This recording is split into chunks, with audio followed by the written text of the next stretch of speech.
લાઈવમાં આપનું સ્વાગત છે।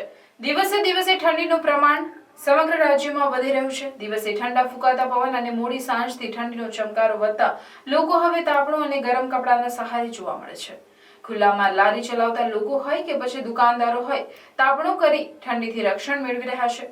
ડભોઈ પંથકમાં પણ મોડી સાંજ પડતા જ ઠેર ઠેર લોકો તાપણું કરી ઠંડીથી રક્ષણ મેળવી રહ્યા છે।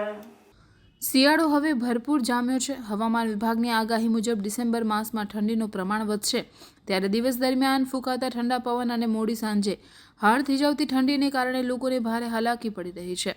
તેવામાં ડભોઈ તાલુકામાં પણ ઠંડીનું પ્રમાણ વધતા તાપમાનનો પારો ગગડ્યો છે। સાંજ પડતા જ ઠંડીનો અહેસાસ કરડાય છે। સાંજ પડતા મોટાભાગની દુકાનો વહેલી બંધ થઈ જાય છે।